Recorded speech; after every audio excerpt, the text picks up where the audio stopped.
Karibu tena mtazamaji wa The World News katika kipindi hiki cha ulimwengu wa siasa. Mimi ni Adam Hussein.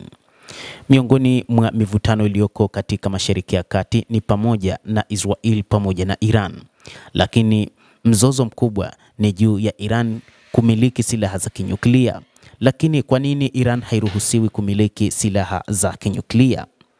Tangu baada ya mapinduzi ya serikali ya Iran mnamo miaka 1979 kumekuwa na mgogoro kati ya Iran pamoja na Israel kutokana na nguvu kubwa ambayo wakati huo Iran ilikuwa nayo, ambapo serikali ya mapinduzi ya Iran wakati huo ilikuwa na nguvu kubwa sana katika eneo la Mashariki ya Kati. Hata hivyo, tuliwahi kueleza kwamba moja kati ya sababu ambazo Iran haitakiwi kumiliki silaha za kinyuklia ni pamoja na kuhakikisha mataifa makubwa kama vile Marekani wanailinda Israel na kutengeneza mazingira kwamba waweze kuimiliki Mashariki ya Kati. Hata hivyo, Israel imewekwa kama chambo katika eneo la Mashariki ya Kati kwamba liwe taifa lenye nguvu, lakini chini ya migongo ya watu wa Magharibi, hasa Marekani. Maafisa wa Marekani wakati huu na wale wa Iran wanaendelea na mazungumzo yasiyokuwa ya ana kwa ana huko Muscat katika mji wa Oman kwa lengo la kuafikiana makubaliano mapya kuhusu mpango tata wa nyuklia wa Iran. Hapo awali makubaliano ya nyuklia yalitiwa saini kati ya Iran na nchi zenye nguvu duniani. Ilikuwa ni mwaka 2015, lakini mwaka 2018 rais wa wakati huo aliyekuwa katika awamu ya kwanza ambaye sasa yupo madarakani, Donald Trump, akatangaza kwamba Marekani itajiondoa katika makubaliano hayo na kuweka vikwazo vya kiuchumi dhidi ya Iran. Alikasirisha rasmi Tehran. Hii ikawa ni mwanzo wa Iran kurutubisha kwa wingi madini ya uranium. Iran ilisisitiza kuwa mpango wake wa nyuklia ilikuwa ni kwa madhumuni ya amani. Ilisisitiza kuwa haitafuti kutengeneza silaha za nyuklia, lakini nchi nyingi za shirika la kimataifa la kudhibiti nyuklia, shirika la kimataifa la nishati ya atomiki IAEA, haziamini hilo.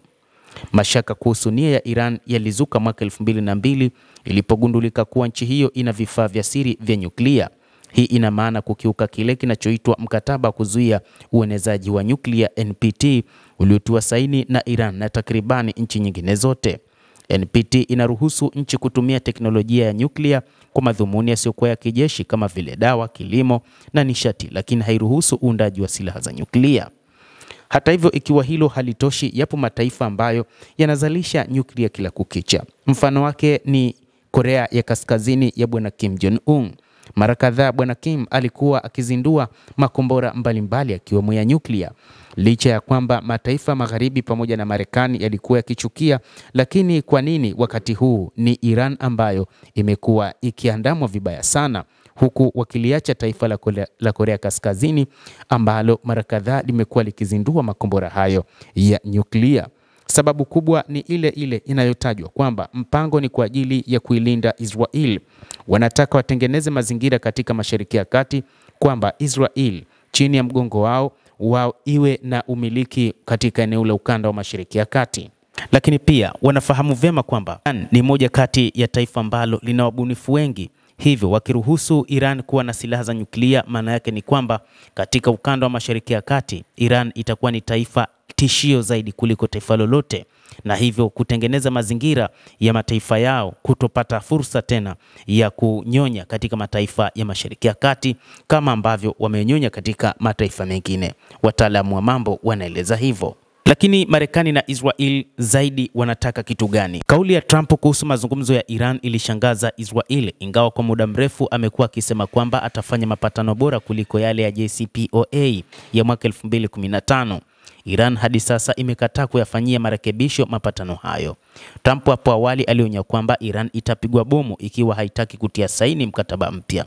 Mshauri wake wa usalama wa taifa Mike Rose alisema Trump anataka uharibifu kamili wa mpango wa nyuklia wa Iran na unaojumuisha urutubishaji silaha na mpango wake wa kimkakati wa makombora. Iran ikatarajia makubaliano ya kuweka kikomo, lakini sio kuondoa kabisa mpango wa nyuklia badala ya kulegeza vikwazo. Lengo letu ni kuafikia makubaliano ya haki, usawa kwa usawa, waziri wa mambo ya nje Bwana Abbas Araghchi alinukuliwa.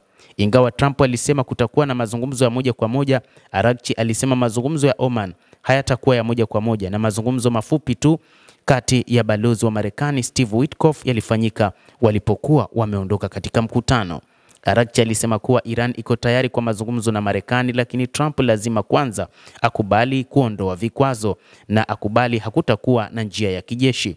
Lakini wakati huu Ayatollah Al-Khamenei pamoja na utawala mzima wa Iran wanadai kwamba wapo tayari kivita ikiwa mazungumzo yatashindikana. Na Marekani na Israel zimekuwa na wasiwasi sasa kutokana na ukweli kwamba tayari imeshapata nyaraka za siri kuhusu wapi zilipo silaha za nyuklia za Israel.